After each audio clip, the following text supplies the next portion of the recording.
Melayu berpotensi besar diangkat sebagai salah satu bahasa dunia seperti pada sekitar abad ke-15.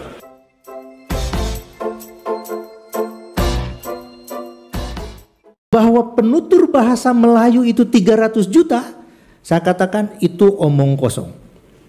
Itu cakap besar, itulah kata orang Melayu. Bohong itu. Penduduk mereka saja tidak sampai 50 juta.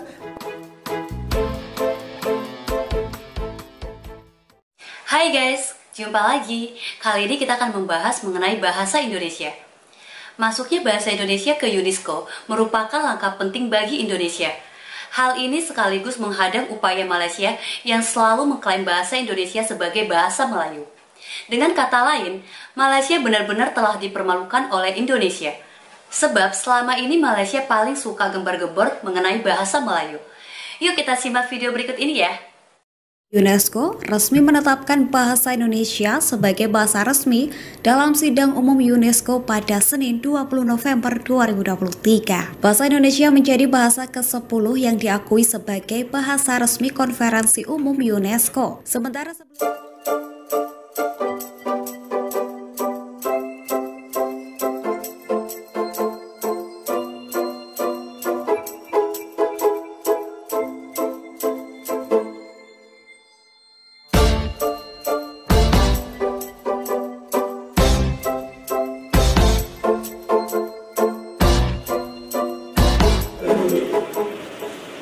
Tuan-tuan keluarga Malaysia yang saya kasihi sekalian, sejarah menunjukkan penggunaan bahasa Melayu di kawasan alam Melayu atau Malay Archipelago merentas entiti politik yang kini dikenali sebagai Malaysia, Indonesia, Brunei Darussalam, Singapura, sebahagian Thailand, sebahagian Filipina, dan beberapa negeri lain di Asia Tenggara seperti Kamboja, Vietnam, Laos, dan Myanmar.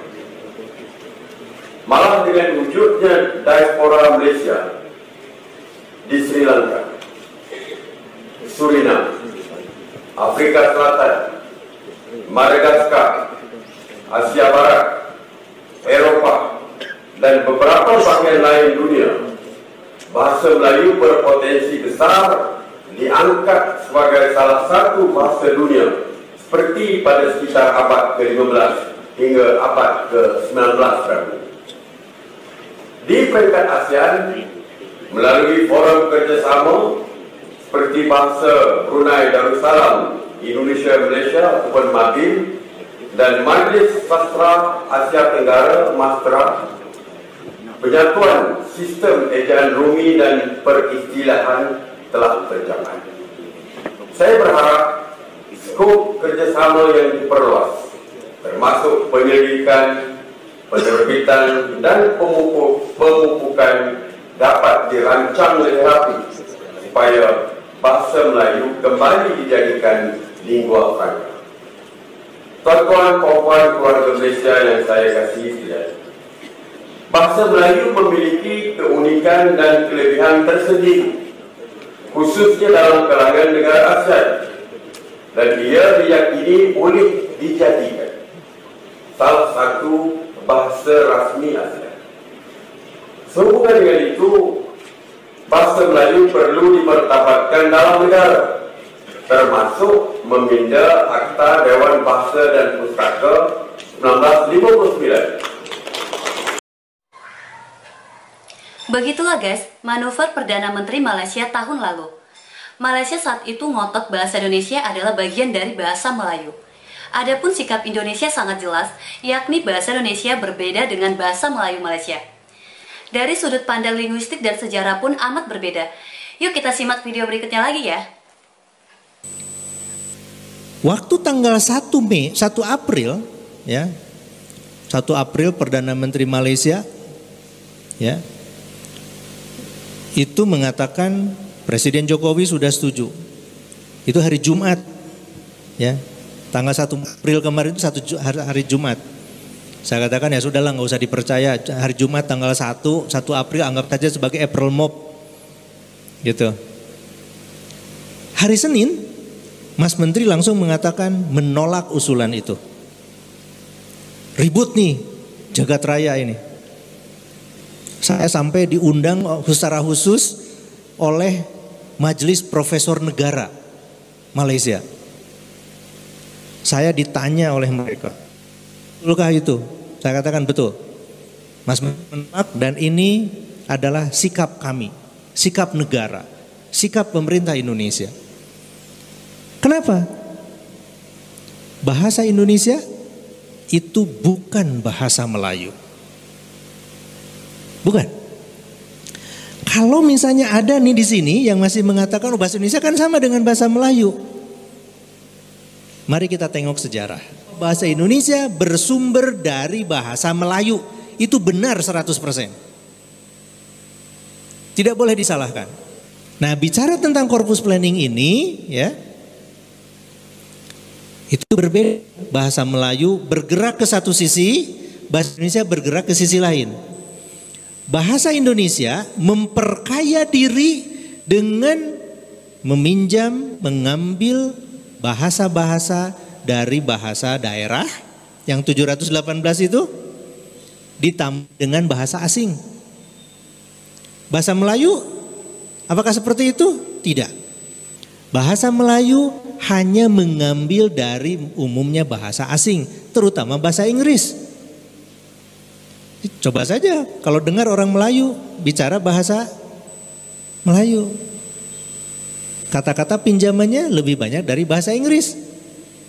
Bahasa Indonesia dipengaruhi oleh bahasa Belanda, bahasa Arab, bahasa Cina, bahasa Jepang, bahasa Korea, dan berbagai macam bahasa asing lainnya.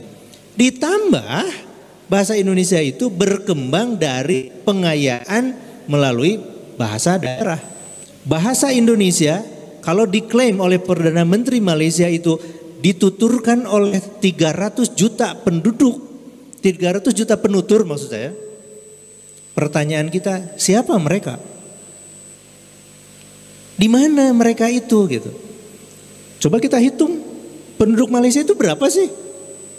Gak nyampe 100 juta kan? Saya tidak tahu jumlah persisnya sekarang berapa. Kalau katakanlah tinggi-tingginya itu 80 juta gitu ya, atau 60 juta. Berarti yang 240 juta itu bukan di sana. Dia mengklaim orang yang bertutur bahasa Indonesia sebagai penutur bahasa Melayu. Saya sangat tidak yakin misalnya Bapak Ibu saudara-saudara yang ada di sini ketika ditanya kalian bertutur bahasa apa? Oh, bahasa Melayu. Loh, emang sama gitu dengan yang dituturkan di Melayu di sana di Malaysia beda.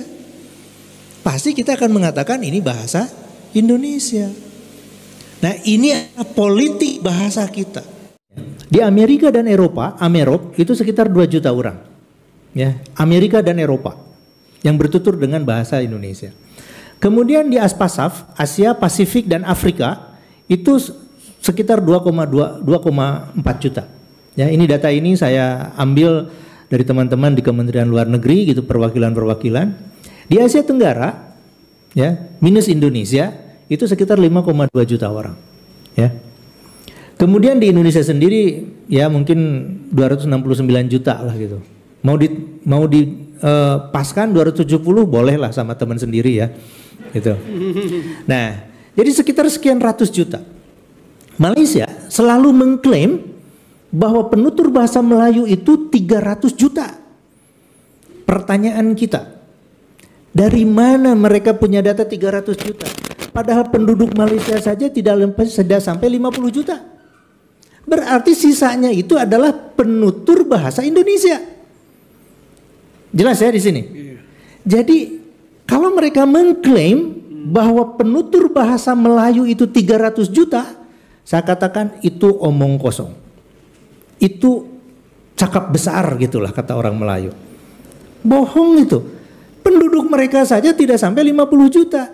Padahal mereka itu penduduknya sekian persen bertutur dengan bahasa Melayu, sekian persen bertutur dengan bahasa India, sekian persen bertutur dengan bahasa Mandarin.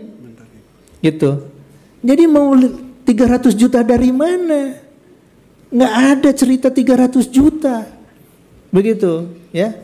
Nah, Badan Bahasa ya mulai tahun 2015 itu melakukan pembelajaran BIPA di berbagai negara. Data kami selama 6 tahun menunjukkan pembelajar BIPA itu berjumlah 62.000. Nih, 6 tahun nih Bapak Ibu. Punya data seperti itu. Begitu saya masuk, saya katakan kita mobilisasi. Ya, kita kerjasama dengan Kemlu, kita kerjasama dengan mitra-mitra di luar negeri, diaspora, mahasiswa. Begitulah guys, sikap tegas dan perjuangan Indonesia untuk mengusung bahasa Indonesia sebagai bahasa dunia. Upaya tersebut jelas membuahkan hasil setelah bahasa Indonesia akhirnya masuk ke UNESCO. Terima kasih ya guys, sudah menonton video kami, semoga bermanfaat dan sampai jumpa lagi.